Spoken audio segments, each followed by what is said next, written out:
কিভাবে কি মাপবো বা কিভাবে কি করবো বা আরো ইলেকট্রিক্যাল ফিচার্স যা আছে। সবার প্রথমে আমরা উপর থেকে শুরু করি, যেটা সেই গাড়িতে স্টার্ট করলে পরে নানান ধরনের সিগন্যাল দেখায়। তা সবার প্রথমে আমরা এখানে ব্যাটারি সিগন্যালও দেখায়, এবিএস এর সিগন্যালও দেখায়, ফুয়েলের যেটা আছে রিজার্ভে আসলে পরে একটা সাইন দেখায়, ওটারও সিগন্যাল আছে। তা সবার প্রথমে আমরা যখন কিল সুইচটাকে অন করি তখন আমাদের চেক লাইটের এই বিষয়টা চলে আসে। তো এইগুলো হচ্ছে ফিচার্স গাড়িতে। এরপরে স্টার্ট দিলে পরে অটোমেটিক যখন স্টার্ট করলাম গাড়িটা, আমাদের এখানে চেক লাইটও উড়ে গেল, ব্যাটারির যে সিগন্যাল সেটাও উড়ে গেল। উড়ে গেল। এরপরে আমরা যখন গাড়িটাকে রান করবো, রান করার পর আমাদের এখানে তখন মিটারে এবিএস সিগন্যাল থাকবে, তখন আমরা দাঁড়ানো অবস্থায় থাকবো, এটা দাঁড়ানো অবস্থায় যাবে। যেই আমরা 10 কিলোমিটার যেখান থেকে যেই 10 রেঞ্জে গাড়িটা উঠবে, অটোমেটিক এবিএস অন হয়ে যায় গাড়িতে। তখন থেকে আমাদের এবিএসটা চলে গাড়িতে। তারপরে এবিএস অন। আমরা রাস্তায় আমাদের যেতে গেলে যদি সাডেন ব্রেকিং করতে হয়, এবিএস সেখানে আমাদের হেল্প করে চাকাটাকে স্কিড করা থেকে বাঁচাতে। এরপরে আমরা মনে করো অনেকেই ক্লাস ধরে চালাই বা যে করে হোক ক্লাস, অনেকেই আছে যারা গাড়ি চালাবে, অনেকের জানা নেই যে ক্লাসটা সবসময় এরকম আমরা ধরে চালাই জিনিসটাকে। ক্লাস ধরে চালানোর কোনো নিয়ম নেই, ক্লাস সবসময় রিলিজ করে চালাতে হবে। ক্লাস ধরে চালালে পরে ক্লাস প্লেটের উপর এফেক্ট পড়ে, সুতরাং তাকে আমাদের মাইলেজের উপরে একটা এফেক্ট পড়ে, আর হচ্ছে গাড়ির পারফরমেন্সে তো আরও সমস্যা, নানাবিধ সমস্যা হয়। সুতরাং আমরা ক্লাচ রাখবো, আমাদের ক্লাচের ফ্রি প্লে থাকে 10 থেকে 12 এমএম, এর থেকে বেশি ফ্রি রাখা উচিত না। আবার অনেকে বলে যে আমার গাড়িটা আমি এভাবেই চালিয়ে আসি, এইটা না, মানে যেটা গাড়িতে দিয়েছে একটা প্রপার ফিচার সত্যি আমাদের গাড়িতে চালানো। ক্লাচ বেশি লুজ রাখলে পরে আমাদের ক্লাচ প্লেটে এফেক্ট পড়ে বা আরও নানাবিধ জিনিসে আমাদের সমস্যা হয়। সুতরাং আমরা ক্লাচটা সবসময় আমরা রিলিজ করে চালানোর চেষ্টা করবো এবং ক্লাচের ফ্রি প্লে থাকে 10 থেকে 12 মিনিট। এখন বৃষ্টির সময় না সবার গাড়িতেই চেনের সমস্যা কম বেশি রয়েছে, চেন আর ব্রেকের সমস্যা। তা চেনের সমস্যাটা কি আছে, চেন যদি আমাদের লুজ থাকে সে কারণে আমাদের মাইলেজের তরফে অনেকটা এফেক্ট পড়ে।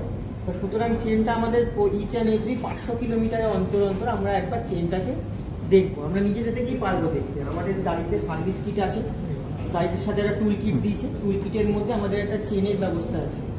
টুল কিটটা দিয়েছে হচ্ছে এখানে চেন মাপার বিষয় আছে, টুল কিটটা দেওয়া হচ্ছে এই জায়গায়। আমরা এই কভারটাকে তো খুলতেই পারবো, ওই সাইডে যে কভারটা আছে ওই সাইডে এয়ার ফিল্টার, এই সাইডে আমাদের ব্যাটারি এই সাইডে যদি এই জিনিসটাকে আমরা খুলি তাহলে এই সাইডে আমাদের একটা কিট দিয়েছে। এই কিটের মধ্যে একটা কিটটা যখন আমরা রিমুভ করবো, এই কিটটা এখান থেকে রিমুভ হবে,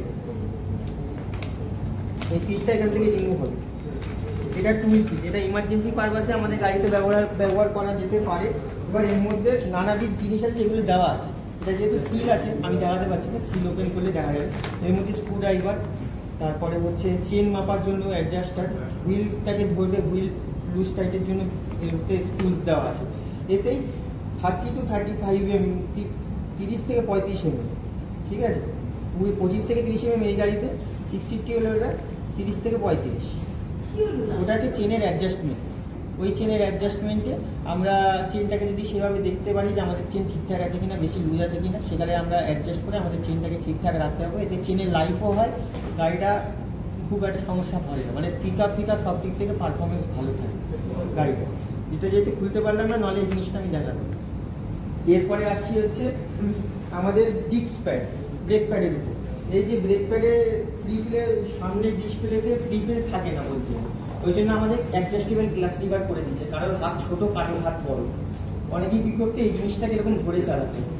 এর ফলে ব্রেকে আমাদের ব্রেকে সবসময় এঙ্গেজ হয়ে থাকে প্যাড। এঙ্গেজের কারণে কি হয়, আমাদের ডিস্ক প্যাড সামনে খুব তাড়াতাড়ি শেষ হয়ে যায়। সে কারণে এখানে অ্যাডজাস্টেবল লিভার দিয়েছে। আমাদের মনে হবে যখন আমরা লিভারটাকে অ্যাডজাস্ট করে নিলাম, মানে হচ্ছে এটা বেড়ে গেল। আবার আমার মনে হচ্ছে যে আমার হাতটা কতটা গ্যাপ নিতে পারছি না, এটা আমরা অ্যাডজাস্ট করে নেবো, এটা ছোটো হয়ে যাবে। এটা আমরা এই জিনিসটাকে ইউজ করতে পারবো এইভাবে। তাতে আমাদের কী হবে, হাত ব্রেকেও হাত দিয়ে আমাদের চালাতে হচ্ছে না, ব্রেক প্যাডের লাইফটাও অনেক দিন যাচ্ছে, ডিসপ্লে প্যাড দুটোই ভালো যাচ্ছে, আমাদের গাড়িটাও স্মুথলি ফ্রিলি চলছে। পায়ের দিক থেকেও দেখতে গেলে এখানে একটা ফ্রি প্লে আছে ব্রেকে, পায়ের ব্রেক প্যাডে ফ্রি প্লে আছে একটা প্যাডে, এই প্লেটা যে 2 থেকে 3 mm ফ্রি প্লে থাকে। এই যখন আমরা যেই চালাই গাড়িটায় যখন বসি, আমাদের পাটা থাকে হচ্ছে এই রেঞ্জে। সুতরাং কোম্পানি কী করেছে, এখানে 2 থেকে 3 mm ফ্রি প্লে দিয়েছে। ফ্রি প্লে দেওয়ার পর এখান থেকে আমরা যখন অ্যাপ্লাই করবো তখন ব্রেক হবে, এতটা ফ্রি প্লে আছে। এরপরে যখন আমরা অ্যাপ্লাই করছি এটা ব্রেকে হচ্ছে। এবার এই জিনিসগুলো আমাদের সবসময় ইয়ে করে দেখতে হবে যে আমাদের ব্রেকের প্লেটটা তো ঠিক আছে, যদি না থাকে আমাদের সার্ভিস সেন্টারে আসবেন, আমরাই করে দেবো। আপনাকে যে মানে যেটা আছে প্রপার আমরা এডুকেট করে দেবো, বা যেটা হচ্ছে দরকার সেই হিসাব করে আমরা দেবো। এই গেল। এরপরে আমরা লাইটের বিষয়ে আসি। অনেকের বলে যে গাড়ির আমার লাইটের ফোকাস থাকে না, আমার ফোকাসটা অনেক দূরে হয়ে যায়, আমার ফোকাসটা অনেক কাছে পড়ছে, একটু অ্যাডজাস্ট করে দেবো, এই বিষয়টা যেটা থাকে। তা এই লাইটে কি দিয়েছে, লাইটে অ্যাডজাস্টমেন্ট দিয়েছে। এই লাইটে কি অ্যাডজাস্টমেন্ট দিয়েছে, চাবিটা অন করলে এখানে একটা স্ক্রু আছে, এই স্ক্রুটা আছে এইখানে, এই জায়গায় এই মডেলে এখানে একটা স্ক্রু দিয়েছে, এটা হচ্ছে হেডলাইট অ্যাডজাস্টার স্ক্রু। এটা যখন আমি টাইট করবো বা লুজ করবো তখন হচ্ছে আমার লাইটটা আপ কি ডাউন যাবে, ওটা আমরা আমাদের নিজের হিসাব মতো করে রাখতে পারবো। অনেক সময় আমরা সকালবেলা সার্ভিস সেন্টার যাই, গিয়ে বলি যে দাদা আমার গাড়িটা না লাইটটা দূরে পড়ছে, আপনি একটু করে দেন। সরকারি ক্ষেত্রে বলতে এই গাড়ির ক্ষেত্রে এখানে আছে, ক্লাসিকের ক্ষেত্রে এখানে আছে, হান্টারের ক্ষেত্রে তলায় আছে, তলায় একটা চার মাথা, হ্যাঁ যেটা নিয়েছে ওটা এই জিটিতে হচ্ছে ইসে আছে, জিটিতেও দিয়েছে তলায়। তবে এই আমি একটা পার্টিকুলার বলছি, আরো যে কোনো মডেলে আপনাকে আমাকে জিজ্ঞাসা করতে পারেন, আমি বলে দেবো ডিসক্রাইব করে যে কোথায় কি আছে। তবে এই গাড়ির এখানে যেটা আছে, এখানে এই যে চার মাথায় স্ক্রুটা দিয়েছে, এটা থেকে আমরা টাইট বা লুজ করলে আমাদের অ্যাডজাস্টমেন্টটা আপ ডাউন যাবে, আমরা তখন আমাদের হিসাব মতো করে রেখে নিতে পারবো। সার্ভিস সেন্টারওয়ালা হয়তো করতেই পারলো না, কোনো একটা মিস্ত্রির কাছে গেলে বলে ভাই এটা আমার করে দাও, সে বলে যে দাদা সকালবেলা আমরা কি করে দেবো, তার কথা আমি ছেড়েই দিলাম, দরকারই নেই, সে নাই বা পারলো। আমি আমার মতন করে আমার গাড়ি আমার হিসেব করে আমি করে নেবো। আমাদের এখানে যে টুল কিট দিচ্ছে, টুল কিট সবাই ওপেন করবো, গাড়ি কিনলে তো ওটাকে ওপেন করবো, তখন সেক্ষেত্রে ওপেন করলে পরে সেখানে স্ক্রুড্রাইভার আছে, আমরা আমাদের হিসাব মতন করে ক্লক ওয়াইজ করলে দূরে হবে, অ্যান্টি ক্লক ওয়াইজ করলে কাছে আসবে, এটা হচ্ছে বিষয়। এবার আমাদের আরেকটা বিষয় আছে ব্যাটারি। অনেকে বলে আমরা গাড়ি রেখে দিই আমাদের ব্যাটারি বসে যায়। সবার হচ্ছে এক কথা যে আমার গাড়ি কিনে নিয়ে দাদা আমি গেছি 10 দিন, আমার ব্যাটারি গাড়িতে ডেট হয়ে গেছে, বসে গেছে। তখন আমি কি মানে আমার গাড়ি হলেও আমি কি করবো, আপনার গাড়ি হলেও আপনারা কি করবেন, যখনই আমি কোথাও যাচ্ছি, ঘুরতে যাচ্ছি বা কোথাও যাচ্ছি, গাড়ির তো সমস্তটাই ব্যাটারি খুলে বা আমাদের কাছে প্রপার যদি না জিনিসপত্র না থাকে, আমরা তো সমস্ত ব্যাটারি খুলে বার করে রেখে দিয়ে যেতে পারবো না। সেক্ষেত্রে আমরা কি করবো, এখানে একটা কাপলার দিয়েছে, এই লাল রঙের যে কাপলারটা আছে, দরকার আছে 10 থেকে 20 দিন আমার কোথাও যেতে হবে, গাড়ি আমার চলবে না, সেক্ষেত্রে আমি কি করবো, এই কাপলারটাকে এরকম খুলে রেখে দেবো, খুলে রেখে এই কভারটা বন্ধ করে দেবো। এই কাপলারটা হচ্ছে মেন কানেকশন, গাড়িতে এন্টায়ার পজিটিভ ভোল্ট সাপ্লাই করে এই কাপলারটা। এই কাপলারটা আমি খুলে দিলে গাড়িতে থাকলে পরেও গাড়িতে সেন্সারে কানেক্ট সামান্য মিলি অ্যাম্পিয়ার হলেও কানেক্ট হয়।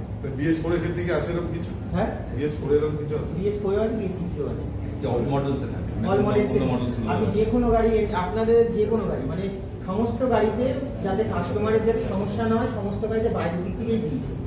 অন্যান্য বলে হান্টার বলে ব্যাটারি খুললে এই লাল কাপলার দেখতে পারবেন, সমস্ত গাড়িতে সেম দিয়েছে লাল কাপলার। এই লাল কাপলারটা খুললে পরে আমার গাড়িটায় ব্যাটারিটা ডিসচার্জ হওয়া থেকে বাঁচবে। যদি আমি কোথাও অনেক দিনের জন্য যাই, অনেক দিনের জন্য যদি আরো আমি যদি কোথাও চলে যাই, আমার গাড়িটা দেখা গেল আমি 6 মাসের জন্য কোথাও চলে যাচ্ছি, যদি কোথাও চলে যাই আমি আমার গ্লাসটাকে এইভাবে প্রেস করে কিছু একটা রোপ হয় বা হচ্ছে কাপড় হয়, ওই দিয়ে এই জায়গাটা বেঁধে দিয়ে আমি চলে যাবো। যদি আমি কোথাও দিনে কোনো জায়গায় লং ডের জন্য আমি যদি গাড়িটাকে কোথাও পার্ক করি, এটা বেঁধে দেবো।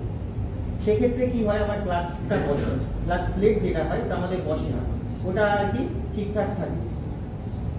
মানে জিপটাই দিয়ে আটকে দিতে হবে, জিপটাই নলে আমরা ইউজ করলাম, যে কোনো একটা দড়ি বা ঘরে কাপড়ে ওটাকেও বেঁধে দিতে, বেঁধে দিলে পরে গ্লাসটা রিলিজ থাকে। রিলিজ থাকলে পরে কি হয়, গ্লাসটা প্লেটে স্টিকি হচ্ছে না, সুতরাং এটা কদিনের মানে ধরুন 1 মাস 1 মাস গেলেও করবো না, 6 হ্যাঁ 1 মাস 1 মাস 2 মাস আমি যে কদিনের জন্য যান এটাকে এইভাবে বেঁধে দিলাম। আচ্ছা, একটা কোশ্চেন রিগার্ডিং ওই কাপলারটা, ধরুন কোথাও গেছি ঠান্ডার জায়গায়, ওভারনাইট স্নোফল হচ্ছে, তাহলে কি রাত্রিবেলা কি এটা খুলে রাখাটা কি বেটার হবে? স্নোফলে গাড়ির ব্যাটারি ডিসচার্জ হবে না। ওকে, স্নোফলে গাড়ির ব্যাটারি ডিসচার্জ হবে না। স্নোফলে আপনার গাড়ি স্টার্টিং এ ইস্যু হয়, তবে BS4 যা কার্বোরেটর গাড়ি যেগুলো আছে সেগুলোতে, BS6 এ এই প্রবলেম আসছে না, সে কারণে সেভাবে টেকনোলজি করে তৈরি হয়। আপনি স্নোফল হোক, হেভি রেন হোক, যাই হোক, BS6 টেকনোলজিতে ইউজ হয়, মানে কোনো এফেক্ট পড়বে না।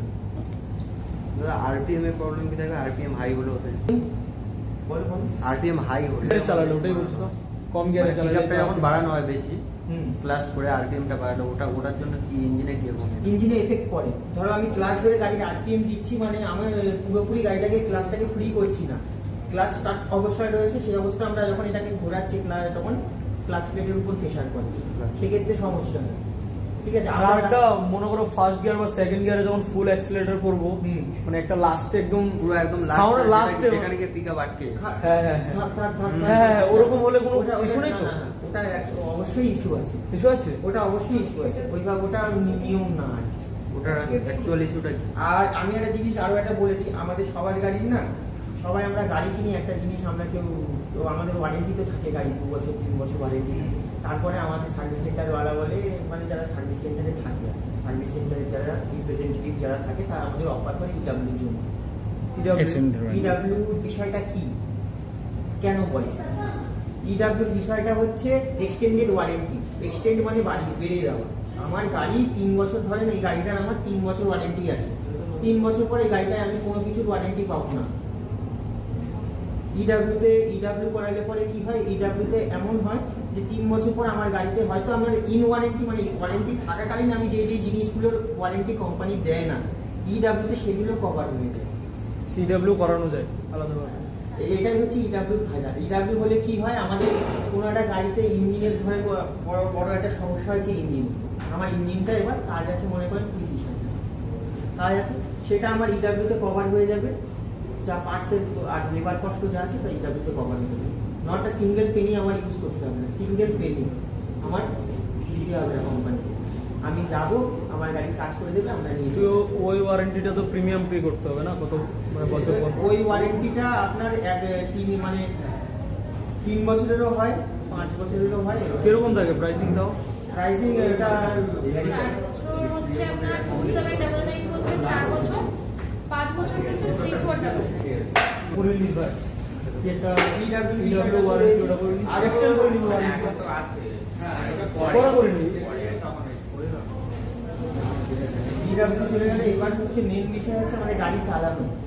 গাড়িটা যে আমরা চালাই, গাড়িটা আমাদের চালানোর অনেক রকম বিষয় থাকে, যেগুলোর মধ্যে আমি ক্লাচ বললাম, ব্রেক বললাম, চেন বললাম, ঠিক আছে, আর হেডলাইট বললাম, এই কটা জিনিস আমি আপনাদের বললাম। এরপরে এর মধ্যে এমন জিনিস আমাদের এগুলো লুজ হয়ে যাচ্ছে, আমাদের এই হ্যান্ডেলগুলো লুজ হয়ে যাচ্ছে, মানে আয়না লুজ হয়ে যাচ্ছে, এর মধ্যে অবশ্যই দেওয়া জিনিসগুলো, এগুলো আপনারা নিজে থেকে করতে হবে। রাস্তায় কোথাও ধরেন এসেছেন, আপনার গাড়ি পুরো ডেড, আপনার গাড়িতে আপনি ধরেন কিছু দেখতে, মানে কোনো লাইট আসছে না, লাইন আসছে না, আপনি আরএসএ ফোন করেছেন, আরএসএ বলেছে আমার 2 ঘন্টা লাগবে, তখন আপনি 2 ঘন্টায় যদি আরএসএ কে সময় দিতে পারলেন তো পারলেন, যদি না পারেন তাহলে তখন কি করবেন? তখন সেই জন্য এখানে দিয়েছে, এখানে সবার প্রথমে এটা তো বাদ দিলাম, এই দিয়েছে ফিউজ বক্স। আমি সবার প্রথমে চেক করি ফিউজ কাটা আছে কিনা। এখানে নানাবিধ ফিউজ আছে, আমার যদি হরেনটা বাজে, হরেনের ফিউজ আছে 10 অ্যাম্পিয়ার, এইটা হচ্ছে হরেনের ফিউজ, এই ফিউজটা হচ্ছে হরেনের ফিউজ, এটা 10 অ্যাম্পিয়ার। আমার গাড়িতে সাডেনলি দেখা গেল হরেনটা বাজছে না কোনো কারণে, এইটা হচ্ছে হরেনের 10 অ্যাম্পিয়ারের ফিউজ রয়েছে। এরপর আমার লাইটিং সিস্টেম দেখা গেল, লাইটিং সিস্টেম বলতে গেলে আমার লাইট, হেডলাইট, মিটার কিছুই চলছে না, দেখা গেল কিছু কেটে গেছে, আমার মনে হচ্ছে হয়তো আমি একবার চেক করে নিলাম, ক্রস চেকের জন্য 10 অ্যাম্পিয়ার। তারপরে রয়েছে ইগনিশন সিস্টেম 15 অ্যাম্পিয়ার। এই যে আমার গাড়ির লাইন হয়ে গেছে, রাস্তায় আমি ধরেন ফেসে রয়েছি, আমার গাড়ির লাইন চলে গেছে, আমার আরএসএ আসতে 2 থেকে 2.5 ঘন্টা সময় লাগে, সেক্ষেত্রে আমি কি করবো, একবার আমি এই বাক্সটা খুলে এখানে একবার দেখে নেব যে আমার চেকগুলো যদি ফিউজটা যদি উড়া থাকে তাহলে এই যে আমাদের এখানে সাপোর্টিং ফিউজ দিয়েছে, এইটা হচ্ছে সাপোর্টিং ফিউজ, এই 3টে হচ্ছে স্পেয়ার ফিউজ, এটা হচ্ছে স্টেপনির মতো কাজ করে, এটাকে অ্যাকচুয়ালি আমরা স্টেপনি বলবো, স্টেপনির মতো কাজ করে। এইগুলো এই জায়গায় আমরা তখন এমার্জেন্সি বেসিসে বসাতে পারবো, আমাদের যখন কাজ হয়ে যাবে, আমাদের যখন ওখান থেকে উদ্ধার হয়ে যাবে, তখন আমরা সার্ভিস সেন্টারে গেলে এখানে একটা ফিউজ আবার আমরা ইনস্টল করে দেবো, সেই জায়গায় দেখতে পাবো। এরপরে রয়েছে হচ্ছে সিগন্যালিং, সিগন্যালিংয়ে এই ইন্ডিকেটার এইসব বিষয়গুলো আছে, এখানে সিগন্যাল সমস্তটা দেওয়া রয়েছে। চার্জিং সিস্টেম, আমার গাড়িতে কন্টিনিউ ব্যাটারির যে এই যে লাইটটা রয়েছে এখানে জ্বলে, ধরেন আমার গাড়িতে চার্জ উঠছে না, আমাকে দেখা গেল আমি কোনো সার্ভিস সেন্টারে গেছি, যেতে পারছি না, আমার গাড়ির ব্যাটারি ডিসচার্জ হয়েছে, বাড়িতে একটা নতুন ব্যাটারি নিয়ে যখন অন করেছি, এখানে ব্যাটারির সাইন রয়েই গেছে। 1 মিনিট,